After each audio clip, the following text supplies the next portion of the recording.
I want to welcome everybody to the roundtable meeting tonight. Christy, our communication and marketing manager, will be our mediator. And I'll introduce Christy. Yeah, hi everybody. I'm Christy with Headquarters Communications. Not going to waste a lot of time other than reading questions because this is an opportunity to have our members voice their questions. So without further ado, I want the panelists to introduce themselves. So I'll go ahead and start with Jim since we were sort of rolling, and you can tag the next person in, Jim. Okay, thank you. It's easier to criticize and tear down than to provide solutions and alternatives. Admittedly, change is challenging, more for some than others. Resistance to improvements, though, can be fraught with peril. Hang on a second. I've got an echo in my room still. Okay. Examples abound in clubs and businesses which failed to adapt to societal and demographic changes. Debbie and I joined in 2004 and loved being in the Airstream Club so much we committed as life members the following summer. We've served in many positions in the club and have been involved in leadership or support every year since 2006. We've served locally in Region 3 in the Ham Radio Intra Club, on many committees for the International Rally, and on the International Board of Trustees from 2014 through 2019. We've seen some improvements to club organization. The best improvements have been in communications, planning, and marketing for this wonderful club. But what we haven't seen is any consistent effort at improving the international club leadership effectiveness. An international club of 16,000 members and 100 local clubs, as well as unaffiliated members, doesn't steer itself. At best, we need leadership initiatives to improve retention of members. Our international club enjoys a stunning number of new members, yet the club suffers from a lot of attrition. Otherwise, the growth of membership could be impressive instead of inching upward. The proposed changes offer remedies to these specific problems by providing greater continuity through these 2-year terms to tackle challenges as they occur rather than kick them down the road. If you approve the proposed amendment, then the EC terms increase to 2 years. This improves continuity and the ability of the club to achieve goals. The other changes in the amendment make possible a much stronger IBT by providing a more flexible and robust EC. How this works out will be in the hands of the entire IBT, as it should be.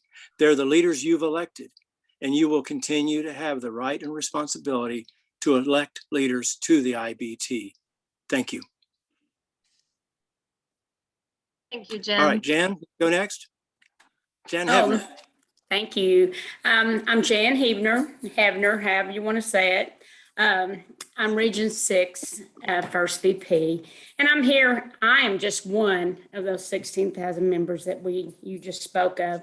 And I do have my own thoughts and my own feelings. I know there's a lot of other people out there that they may think differently. They may think the same thing. And some, we really do know some that just really want to go camping. But my honest feeling on all this is I just think change is always good. Sometimes you might have a little bump here or there, but change is so good. It's for growth, it's for strength, it gets this club up and going where we can be with new members, we can get in young members, people that want to get in and be involved with the club. And the way we're structured now, it's just taking too long and people don't want to get involved. We need involvement from our people. We need to get people more going with this club. It's not that we don't have the people. We have great people that are there, but there's so many more out there that we can get a hold of and we can get them involved in our club and get this club up and going and just be better than ever. Thank you. Eric? Hi, my name is Eric McHenry. My wife, Laverne, and I have been in the club for just shy of 15 years. We're out of California, Northern California, north of San Francisco. I am the International First Vice President for the club, and I am on the ballot to be your International President next year, if that's what the voters decide. When this thing all started, probably about a year and a half ago, we had some discussions about, really is 1 year enough for those of us that are sitting on the international officer side of the Board of Trustees. The region presidents have 2 years. And the thought was that, it's a lot to ask of someone to serve on a board, but we all kind of thought that, most people thought that after 1 year, you're pretty much just hitting your stride in your ability to understand what the roles are, how to do your job.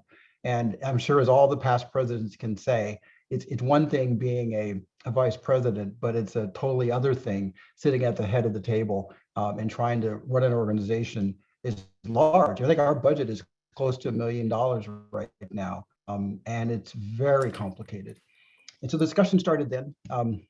What I find very gratifying is over the last 9 months, I've had a tons with members, both on social media and face-to-face around campfires. And there's a lot of interest in this. I think that no matter how the vote goes, just this level, this unprecedented level of interest bodes well for our club. I think everyone kind of wants to help our club. Everyone loves our club, and we're all just trying to find a way to make it happen. And the last thing I want to say is that, this is not a win-lose situation.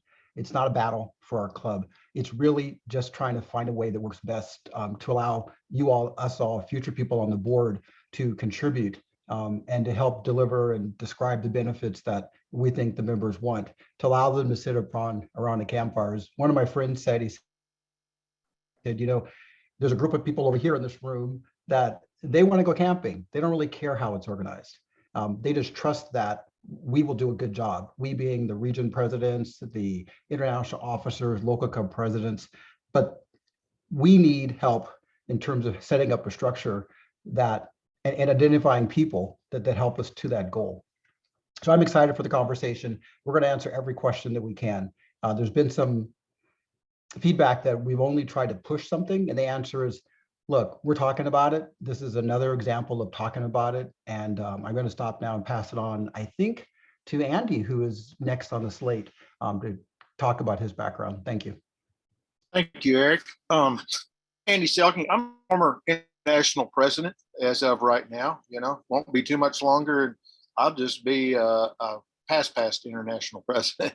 But the reason I'm helping serve on this is I am like other people. I started in this back in about 2002, got involved in the club, and the club sort of helped me decide what I was going to do with the trailer that I had, that I wanted to be involved in leadership in the club. So I traded a 1959 28-foot trailer away and got a brand new trailer so that I could continue to go down the road and be involved in the club. And never did I think that I would be the president of this club one day and whatnot. I've enjoyed it very immensely. But when it came to ideas of changes for the club and what our special committee has worked on, I felt like, man, I can answer a lot of questions on this, because what we're talking about doing here, if it does pass, and if it doesn't, that's okay too. This is a discussion that we have with members of, what direction do you want to see the club go? Going the status quo is easy. If you don't change anything, yeah, it's easy. You don't have to worry. You're not going to have too many problems. But if you want to retain new members, and we're getting tons of them, getting lots of them, man, get reports from headquarters every week. Our numbers are growing. They're not dwindling. Now, how do we retain those?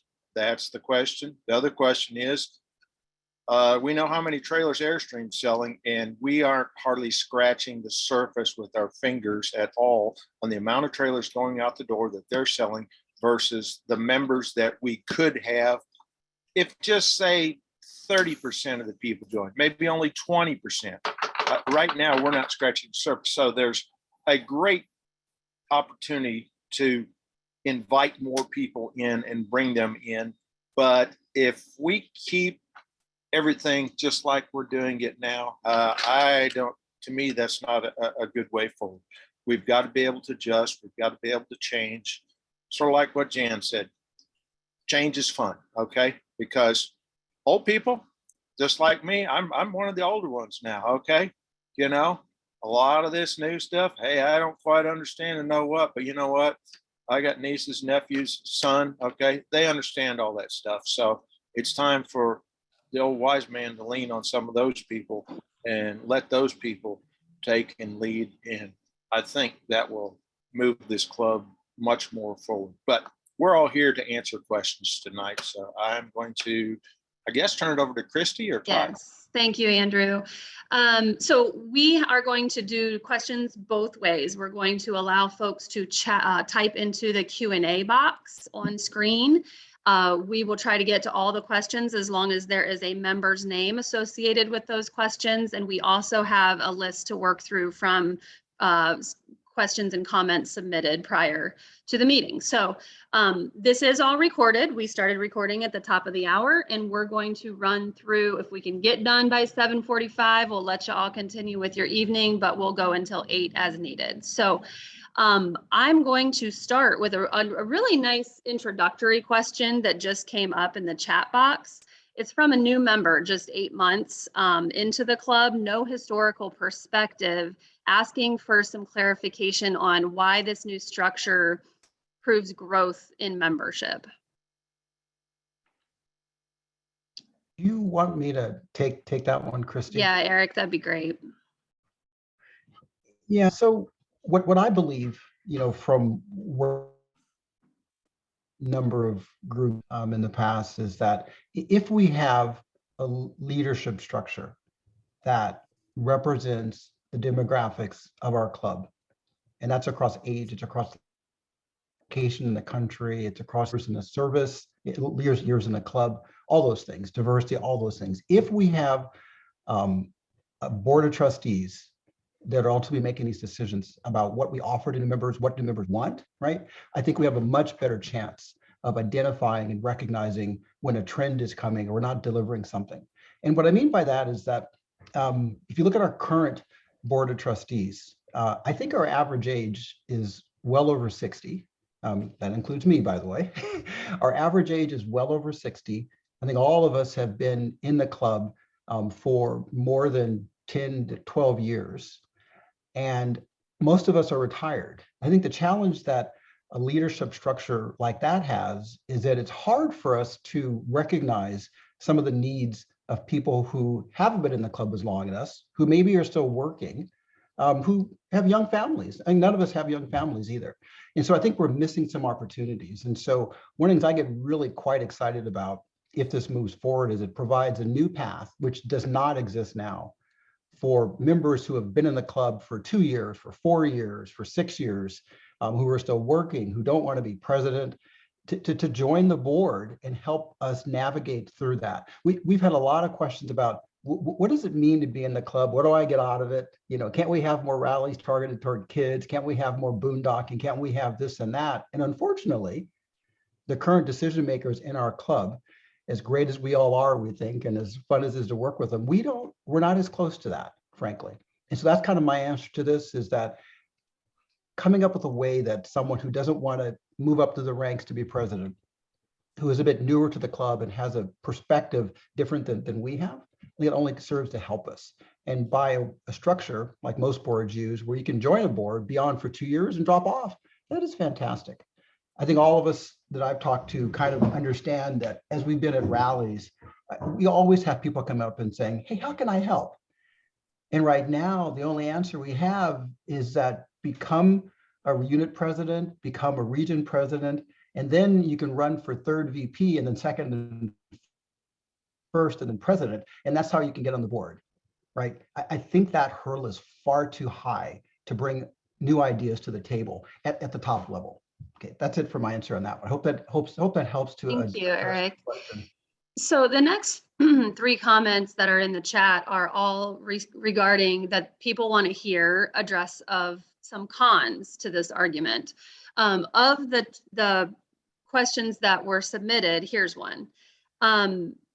Currently, we have a hard time sometimes with finding the 7 board members to go up for elections with our current structure of the executive committee. So what makes the restructure committee think that by expanding to 10 members on this new executive council, that they will be able to get multiple candidates, that is more than 10, to have an actual election? How is this going to be any different? I'll be glad to take that one. Christy, oh, am I muted? Go ahead. Nope, I can Okay, hear you. Go right ahead. Yeah. Okay.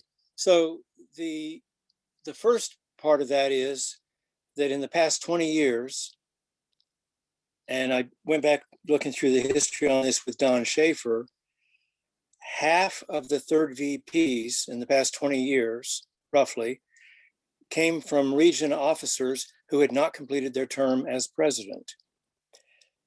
And we were only recruiting for third VP, the NOMCOM was, because that's the only open seat, if you will, because the next two seats are automatically incumbent rising.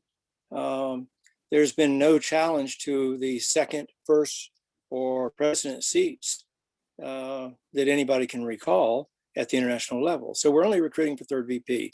So the first question is, how do we stop robbing the regions of the continuity of their leadership by pulling those folks up into international? The second question is, well, we're changing from 7 to 10. How is that going to improve it? We're not recruiting 7 currently. We're recruiting a third VP to bring them onto the board as it stands now. If we make this change, we will then have multiple candidates on the executive council if you members approve the change. And the IBT will have worked with those members for at least 2 years on IBT level, and they'll know these folks' abilities, preferences, whether or not they want to move up. So we end up with a talent pool that you, the members, vote onto the council, and then the IBT says, thank you for these good choices. We have leadership here. Thanks, Christy. Thank you. Carrying on with some challenges that members have with the proposal. Now, this one is related a little bit more to Constitutional Amendment 1. The question is, currently at the delegates meeting, there's an opportunity to raise questions, provide feedback from the membership, but with the proposed change, where is the same mechanism for general membership to insert with discussion, questions, even withdrawal of an amendment on the rare occasion? But have we factored in what these changes would have to that possibility for general membership?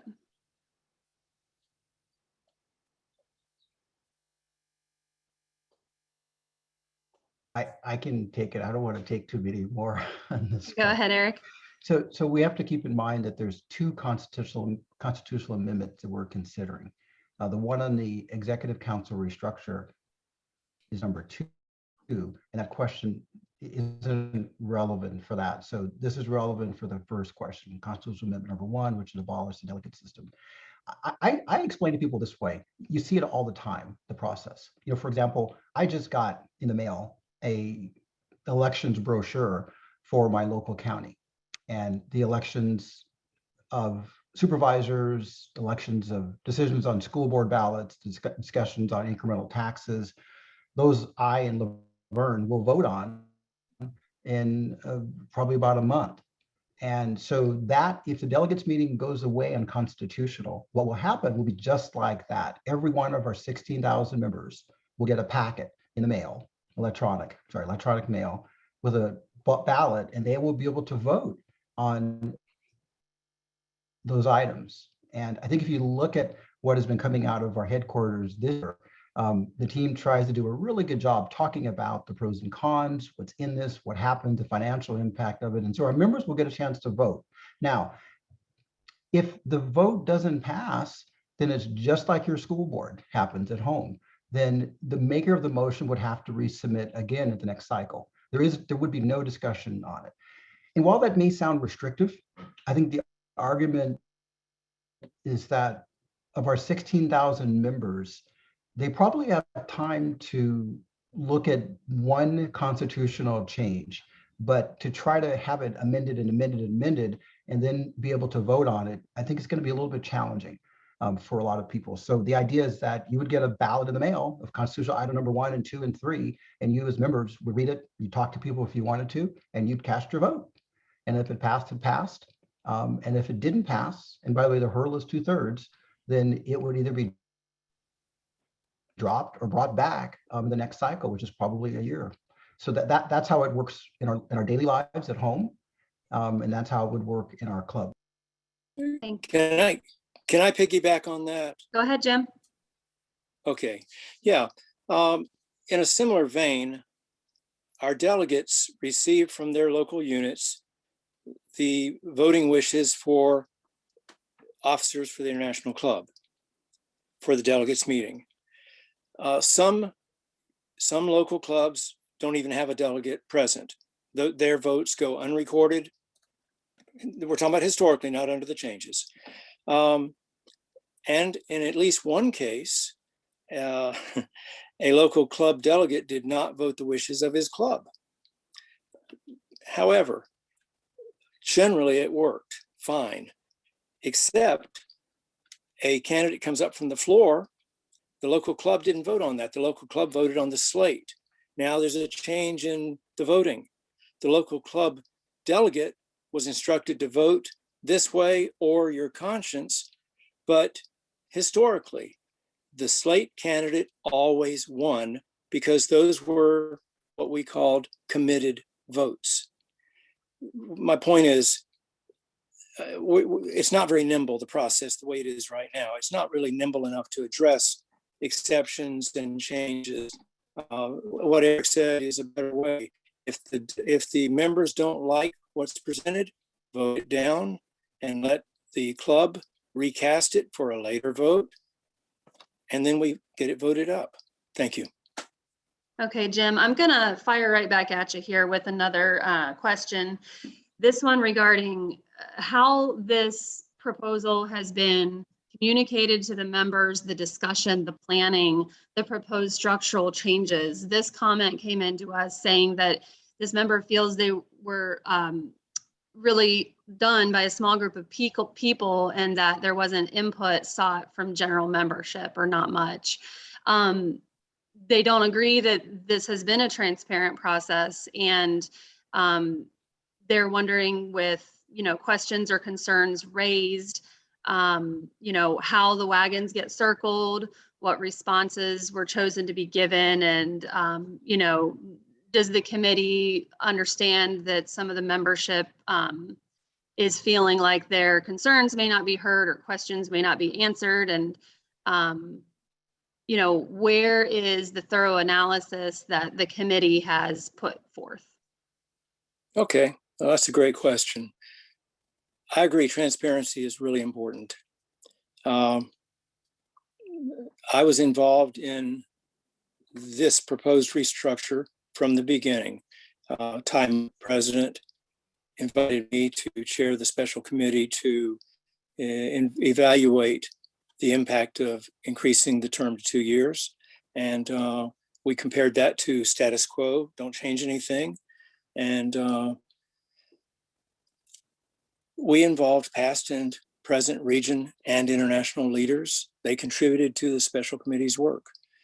We reviewed with the IBT in November. We again reviewed this whole work in progress, the draft proposal with the IBT in December for the EC restructure. So we were not doing this in hiding.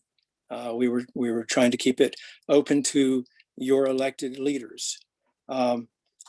Both amendments were presented, reviewed, and discussed at the open to all members IBT meeting in January. That meeting was telecast, or whatever you want to call that. It was open to every one of our members who has connectivity. I don't see how we can make that more transparent, and I welcome the opportunity. Perhaps it'd have to be offline now, but I welcome input on how we can serve you more transparently, and we'll do our best. Thank you, Christy. Yeah, thank you, Jim. I'm going to jump right into this one's kind of written with a different, this is a specific question.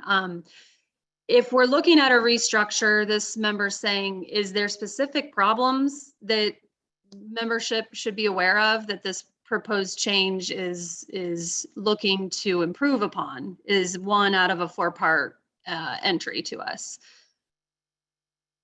I'll answer Go that. ahead, Andy.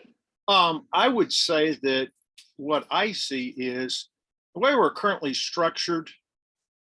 When you run for third VP and you win, and if you run unopposed, I've seen some of the comments that people have posted that, well, yeah, you're sort of in, aren't you? And I was like, yeah, because if I get one vote, I'm in, you know? When you run unopposed, you don't really have to get any votes to win. So having said that, this originally was set up when you became third VP. Going through all these offices was to make you the leader of the biggest international rally in about 4 years, 5 years. So you spend 99% of your time preparing yourself to be the big leader of an international rally of the whole club, okay? Doesn't give you much time to do club business and work on long range planning, work on things like caravans, any number of things that come before the board. So when you're set up that way, it doesn't lend yourself to other leaders. Changing to a 2-year term with a bigger board, I think you have a much better opportunity to now find people that want to serve for 2 years and not commit to 6 years, 5 years, and can be a great asset to the club to lead the club. And we are slowly trying to work our way out of being all of us working on an international rally. We've moved some of that back to the home office, whatnot, but we are trying to delegating more of that, get more people involved, because we're only as good as our volunteers. And the more people that we can get involved, the better off we are. But, you know, I know trying to attract new members, guess what? They don't have a lot of extra time to volunteer because and things going on in their life, but we still need them in the club, okay? Because I firmly believe that if we can get those people in the club and they see what we do just for a little bit, they're going to be hooked for life, and they're going to be members just like all of us on this panel tonight. So I do think there's great opportunity for change and for a much better opportunity for people to step up and say, hey, I want to be on, I would like to serve on that board for a couple of years. Maybe it might be 4, maybe it's 2, maybe it's 6. I don't know, but they have a great opportunity and they don't have to run and be president. Okay. And I live at an Airstream park that currently operates, not currently operates, has for almost ever operated under the structure we're talking about going to. And I think it works very well. Works very well. So you answered the, impact on leadership as the experience in succession was in your experience. I'm going to bounce up to number 2 on this question though. Just you touched on it, but I drive down the road a little bit further on. In your opinion, this question says, how do the problems impact the membership? And I just think this is a really important question because ultimately this proposal is about the membership. How does it impact membership? I think this will make us much more nimble to deal with questions, deal with things that come up of what do we do with, how do we adjust caravans that need some skills? We've, last couple of years, we've helped caravans become better with some of the help from the home office to help them do things. And there are a whole lot of things out there that presently right now, our club is not doing for our members, because when you just have the people that we have and you're spending all that time on an international rally, there's not time to address these other concerns that come up of hey, why don't we go boondocking all the time? Or why don't we have a canoe rally or a kayak rally every time? Okay. Right now, we don't have the manpower and the people to work to put those ideas together and come up with a creative proposal that will work and do things. So there's a whole lot of things that we aren't doing now that with this change, I feel like we would be able to do these things and be able to address them much quicker and be much more adaptive to working with members and getting more members involved. Okay, so here's another one. It is in regards to the proposed structure in Amendment 2, talking about the officers. Christy, Jan had her hand up. I don't know if you Oh, could see her. I didn't see that. Go right ahead, Jan, sorry. Oh, that's okay. I was just going to add to that. I just believe that when you have people that are new to your club and you get them involved, that means the world to them. They become part of the club then. They're not just sitting on the outside waiting to find out what's going to happen next. They have now become part of the club. And with this new structure, we have a shorter time to get into the weeds of it, where you can be somebody or you can be a player in this. You're not just sitting back waiting on somebody to go through the 6 or the 10-year span to be a president. You can get interested. You can say, I can be a part of that. There's a shorter window. I still work, but I think I have time to do that. And I think that's where our people will get involved, because now you have people that work, they can come and do this. It's more accessible to them with this new structure. We can bring people in with children. The children aren't going to hold them back, where it was if you were going to have to be 6 or longer years to even get into an office. You're just going to be able to get into the club, be a player, and become a part of it, or feel that you're a part of it. And I think that's so important to our members. Everybody wants to feel like they belong. Thank you. Thank you, Jan.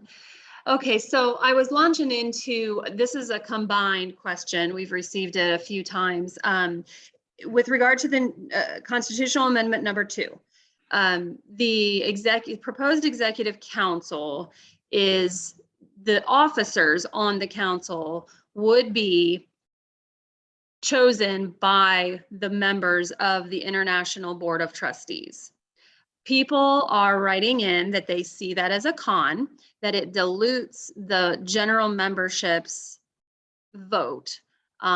Would someone like to speak to that process? Because this question comes from, I don't understand how the votes work at all, to I'm concerned that general membership is not directly electing your officers anymore. So someone from, this team who, has been kind of sunken into this proposal for a while, if you could speak to both ends of that question.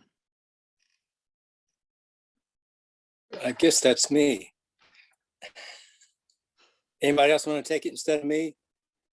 Go. Maybe I'll Hearing chime in. none. All right. Okay. So yes, the point I think is well made. Members will not be voting for a specific person to rise from first VP to president, or second VP to first VP, as we've already discussed tonight. That's true. However, I challenge anyone to let me know when we've had somebody run against the standing president. So how does that translate into you having more power in your vote for officers of the International Club when you're voting for the only candidate? That's the first part. The second part is you've voted in, and I think maybe have many of you had good contact with your region officers. You know them. They're your spokesperson. And if you're really interested in serving your club and have become a local club president, you're on the board of your region, where you work directly with your region president. So you have influence on what your region president hears and hopefully does when they go to the IBT meetings. They are going to carry your wishes as they vote for what they think is the best candidate on the board to lead the club forward. I see it as hopefully a translation of your wishes into a more powerful vote for the club's future. The reason I don't agree that it's diluting your vote is that you already are not voting for the president, in my thinking, because you didn't have a candidate against the president. Thank you, Christy. Yeah, I'm gonna ask a follow-up to that, and it's people need an understanding of, and you did intro with this, but I kind of want you to talk again. We just I think a lot of people agree about the 2-year terms, okay? But we get a lot of feedback. How did this morph into a total revamp? Could you speak to that, Jim? I'll be glad to, thanks. All right, so the first of all, we didn't put aside the question of just increasing the terms.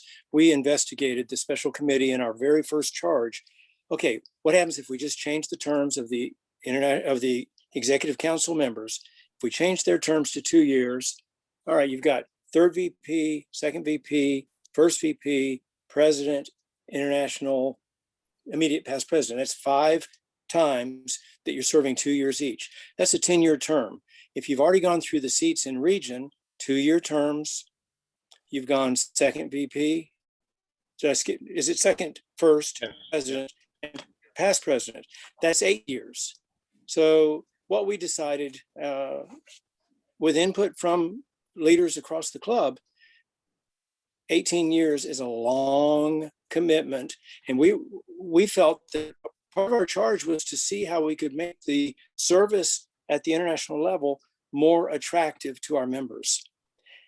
Inviting them to a requirement of serving 18 years or even just 10 years to serve on the executive board didn't seem inviting at all to us.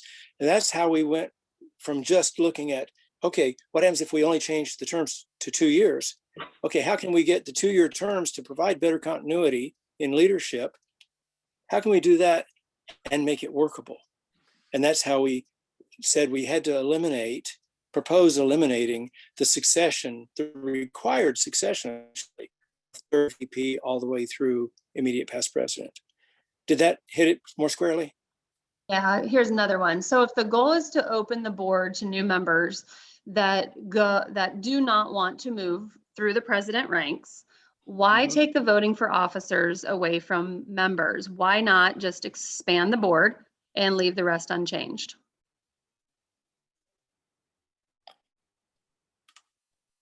I'm trying to. All right, so the nominating committee would present a slate of every seat on the executive council, and the members would vote that. That could work. I don't see any reason why that couldn't work. I'll suggest that having the local clubs, in this case, call it a sort of a delegate, their region president, who has worked with the people on the council for 2 years, having that person voting for who's the leader, I think delivers a stronger leadership team. But I won't nearly deny that, sure, you could structure it where the members vote for the person whose bio they read, and they think that person is most qualified to lead. Sure. Game question. Yeah.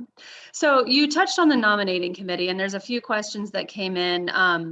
So people are wondering, who is on the nominating committee and how the, criteria, will there be criteria? How would somebody even, run for an office? People don't know if it's like, is there an application, or will they have to have, prerequisite requirements? Say they want to run for president. Do they have to have a resume on file at headquarters, or do they have to have, certain qualifications to be a secretary? We've got, a good number of questions about the nominating committee and some say, how has it worked and is it changing? They don't know. Okay, so I think the person on tonight's panelist that's best familiar with how the NOMCOM is now structured is Eric, right? Eric? I can speak to that if you wish, yeah. All right. The current nominations standing committee is led by the immediate past president. And they are chartered with coming up with the list that you guys will see in about a month. And that's the slate of international officers. And it's the secretary, the treasurer, the third, second, first VPs, and the president. So that's what they've done. And what really happens, to just be direct about this, is that because we know with a almost certainty who the president will be, because they were first VP last year, the president picks his or her treasurer and secretary. And that's how those names get on the ballot you get. Those don't really go to the nominations committee. They get picked by the incoming president.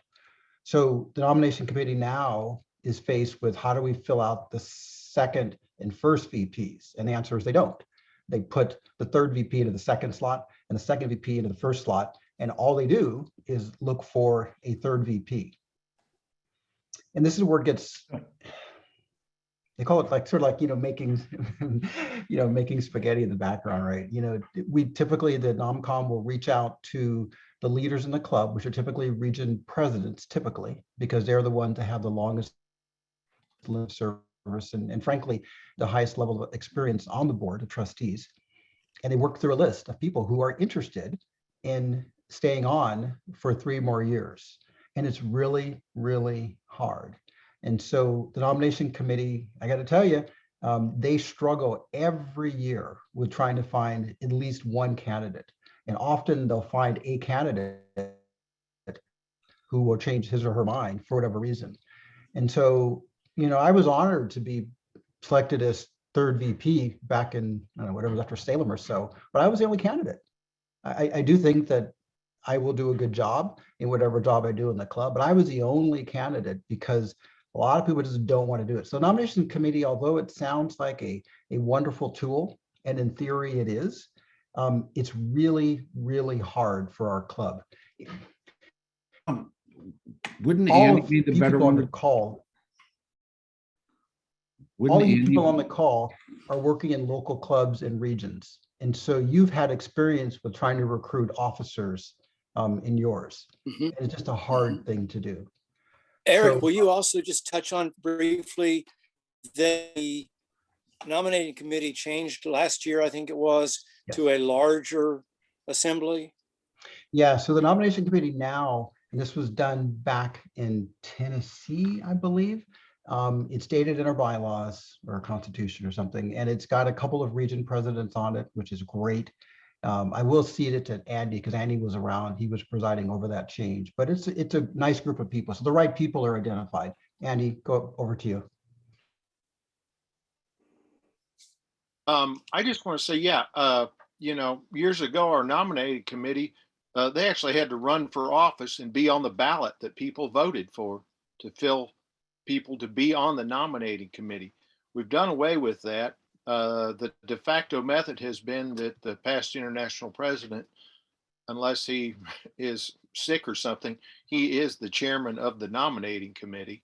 But this past year, we've expanded it to include a lot more people, and not just region presidents. We've got some first VPs, second VPs on it. So we've got a little bit broader range of resources, and hopefully some younger people on there to help us. But I will chime in with what Eric and Jim are saying. Most of the time, because the commitment is so great, if you're going to run for third VP, you probably will be second, first, going to move up the ladder. Most people don't want to commit to that. So consequently, the field gets real small. And so if you get a warm body, you feel fortunate. You're probably not going to find 2 people out there that want to do it. But I think if you went to what we are proposing, now it's a 2-year commitment. I can come in, hopefully be elected, serve 2 years, I can get out. I don't have to sit there and know that in 4 years, 5 years, I'm going to be the president of this group. And you can conceivably serve for 6 years on this group and never be the president. And that's fine. I think it's very workable, but it's a different way of looking at it. I'm not saying that the way we've been doing it forever doesn't work. Yeah, it does work, but it goes back to, you're happy to get a warm body to fill a position, and they might be good, they might not be good, but it's just the way this club has been, and I think this is one of the reasons for wanting some change. So on this topic of roping in new people, we had somebody comment that there is I've heard it too from, where I'm at in life, that young people don't volunteer like they used to. They don't, there's not the participation in social clubs or this sort of thing like their service oriented folk may be. This is a comment that has come in. So what makes you all on this call think that this restructure is going to solve the, getting younger people, we don't need, age is not really a goal here necessarily, but the question says, what really do you think is going to attract younger people out of this proposal? Well, Jan's the youngest one here. Jan should answer that. Well, maybe not by much, if all. And actually, I'm not. So there you go. I did want to say that I was on the NOM-COM committee this last year, and it was a very easy job because, as it was just mentioned, we had one candidate that was presented for third VP. We looked at the credentials, we looked at everything, we looked at everybody involved that would be moving up. And yes, everybody looked great, but there wasn't anybody to compare with, to choose from, to make any decision. It just happened. And I really think getting the young people in, or our working force, or the people that we're after, once again, it's these lower time spans that people will have to be in the office to get involved. And this is what is going to make this change work. And I just think it's a great deal because, the more we get in here, the more involved we can get them, and the more ideas, the more participation, the more youth, everything that we're talking about this whole night, it's going to just kind of fall into place. And that's what we need, is people to come in. And we've hit on it. We've got the shorter distances to achieve your goal. And I think that's what the young people today want. They just don't want long commitments. So there. Thank you, Jan. I'm going to bounce back to amendment number 1. So this is from somebody that has been in the club less than 5 years. They actually need some definition about what delegates do. Are there other uses for delegates, or does this amendment eliminate the delegates across all processes?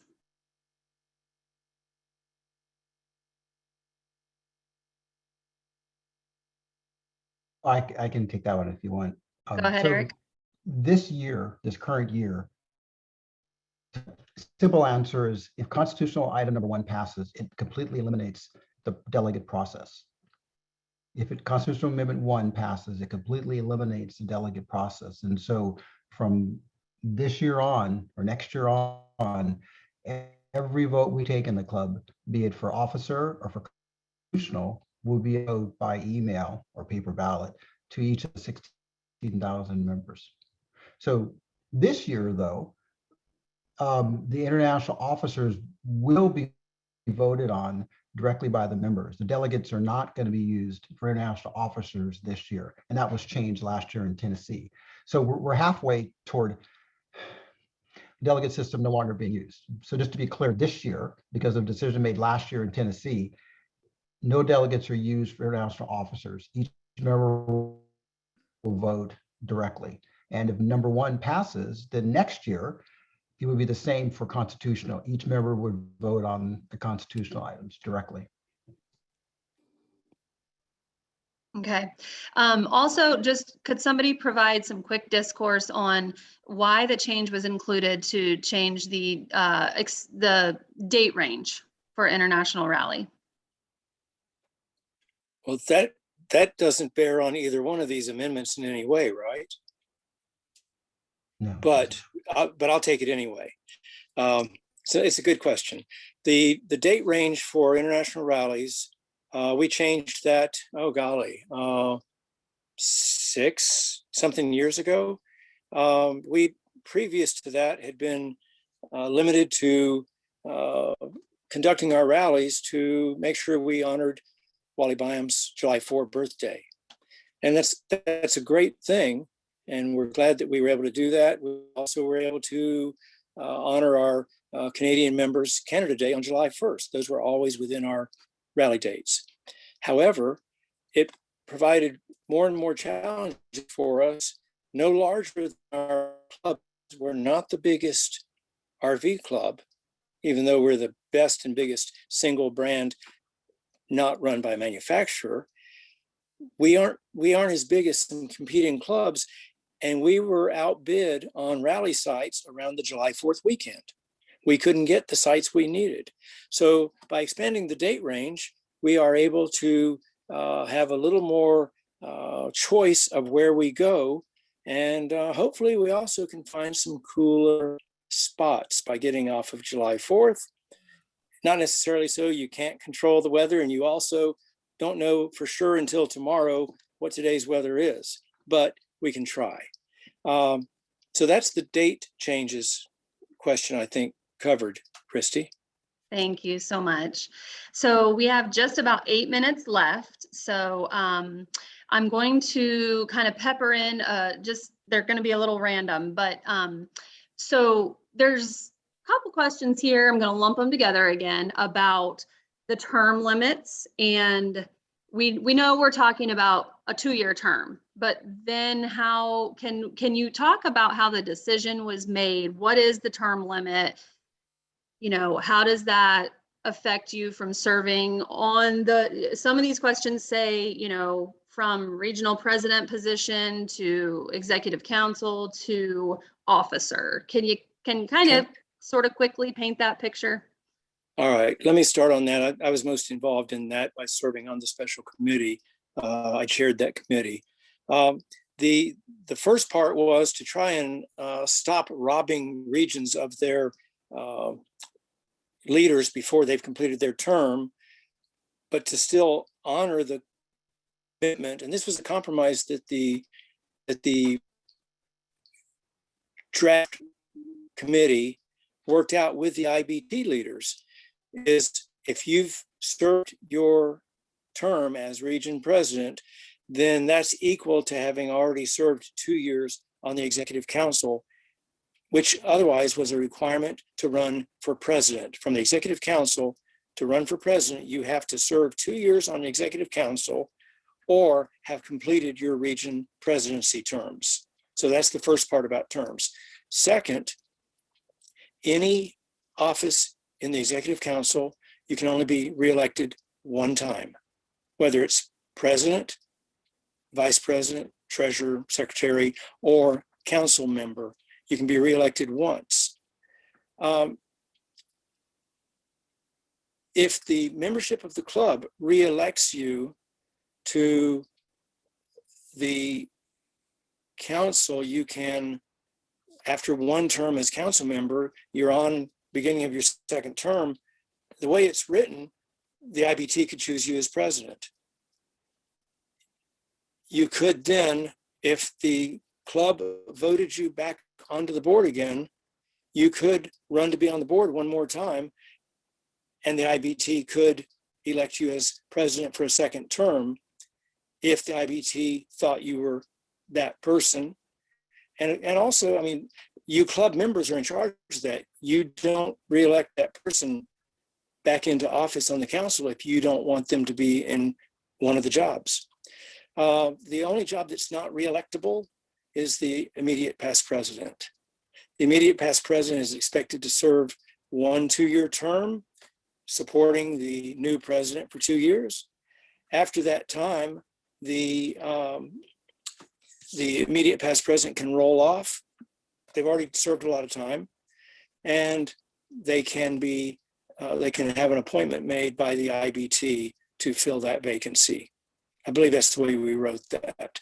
I'm glad to see. Did I cover as well, Christy? Yes, thank you for that. Okay. So finishing up with the last 5 here, here's a question. Will the standing committee be limited on the number of potential candidates interested in a council seat? What are the parameters for being vetted? Can I take that one too? Because Mhm. we wrote that. There are no limits. We did not write any limits on that. The more, the better. Let the NOMCOM go out and find people. And that'd be so exciting if we had a large number of people. Of course, speaking of diluting the vote, we just voted in in the primaries in our county, we just voted for a Democratic senator. There were 8 candidates. She got 81% of the vote. The other 7 candidates divided the remaining, 19%. Anyhow, so no, there are no limits on what the NOMCOM can do in that respect. Okay. Okay. Eric, I'm going to call on you here. Does the new structure take away some influence of region leadership? No, there's no change to region leadership, the roles of the region presidents. There's no change to local club presidents at all. It's just very tightly on the executive council. So no change to region stuff at all. Okay. Doesn't it increase it increases the region leadership's influence? Okay, yeah, perhaps? so let me touch on that. So what it does do, Jim's right, it does increase in terms of the ability to pick the best people for the job. So here's the deal. So right now, I'm running for president, and I would imagine that of our 16,000 people in our club, probably 2,000 actually know me and know how well I work with the rest of the board of trustees and the issues I have or don't have. And so if this moves forward, the region presidents, the other 12 people on the board, will be electing the president. And so the belief is that having worked with an officer, a person for 2 years on the board, those region presidents have a really good idea of the strengths and the weaknesses of the person they're considering for president. And I've told people for sure, I guarantee you, that if you get a vice president or a general board member who doesn't work well with the region presidents, they don't have a shot of becoming president. I think that's good for the club. It may not be good for the person, but I think it's great for the club. I would love to be judged by my region presidents for an election. I hope I'm elected president by the members, like in a month or 2. But frankly, I would rather be judged by the region presidents who I work with on the board of trustees, because that's where you figure out if a person can get a job done, build consensus, have good ideas, good strategies, good communication plans. The other, as I said, 14,000 people in our club, they may like Laverne and me. We roll up to a cocktail hour and she makes her fancy drinks, but they don't really have any idea on how well we work in these IBT meetings. So that does change. Thanks, Jim. It gives more power to the region presidents to help pick who's better to work with and lead. Okay. I think the closing question is, there's more, but this one is important. It's why I feel at headquarters at least, are here to serve this club. And it asks, how is this change going to help our units? They're saying specifically to get people to volunteer for an office. I'm sorry, Christy, there's another question that's come up a lot that we haven't addressed that I think some Mhm. people view as a con. Yeah, And please. that's it. Why are we moving so fast? Why is Yeah. so much information being pushed out to our Mhm. members? Is there some ulterior motive? Can you or someone speak to that? I think it's a really important thing to address because that is viewed Sure. as a con by some people. All right. Somebody- Do you want me to take that? Go ahead, Jim. Okay. First of all, for people who are against change, there is no comfortable pace. If you're against change, what's going to move the needle for you? You're against change. on the other hand, nothing's been hurried about this proposal. Club volunteers have spent thousands of hours developing the proposal. We've run it up to the IBT several times. We looped in help from a lot of people on it. We got a lot of great help from the IBT, and we made changes to the proposal from the IBT's help. So I don't see a huge hurry. In fact, if we were to look back any number of years, constitutional amendments are generally thought up in the summer second IBT meeting. They're prepared in the fall and brought to the midwinter IBT meeting, where the region, where the IBT votes constitutional amendments up or down. When they do that, they're voting whether or not those constitutional amendments can go to members, to the delegates for a vote. And that's exactly what's been done on this process. The process has not been done any differently than any other constitutional amendment in my 18 years in the club. They've always been done in this same flow. We're doing it the same way. I'd say we, I'm not involved in it, but the IBT is doing it the very same way, and it's facing the vote the same way we always have. Well, thank you. Thank you all. I'd like to try to, if we have time, answer the question you posed about the benefits of members. It's actually really important. So there's a number of things that are in front of us as opportunities for the club that frankly, just the limited number of people we have on the exec council just don't have the time to work on. We know for a fact that our members want more caravans. We know for a fact they're interested in caravans outside of the US, third-party caravans. We know for a fact they're interested in creating more intra clubs like Boondockers Club, like Grapes and Grains, like indie streamers, like future streamers. We know for a fact that there's a huge member benefit program like members, Michelin tires and things like that, Harvest Host, that we want to do more of that stuff. But the reality is that all of those tasks of framing those things fall on the first, second, and third VPs, 3 people. And I got to tell you, one of them, for years, there is not enough people on the exec council to work with the board, to work with the members, to identify new things to do. And so to the extent that we can have more people contributing, even if they're only on the board for 2 years, that would be phenomenal to help get more of these things done. And also to help figure out, why do we lose so many members? We have a huge growth in members every year, but we lose people after 2 to 3 years. Why are they leaving? We don't know. We have some ideas. We need more people to help out to work on that. So I think having more people available, the region presidents are just busy. They're running the regions. So it's not going to be them by and large. It's going to be someone else. And so we can spin up special committees, but to some extent, we need more help to help define these benefits for our members. That's a huge deal. Jim, did you have a hand up? I do, and it's hard. Eric's would be easier to see. I don't have enough contrast. Real quick point: is it feasible that our members can reach out direct to the panelists with follow-up questions for answers? I'd be happy to entertain any of these.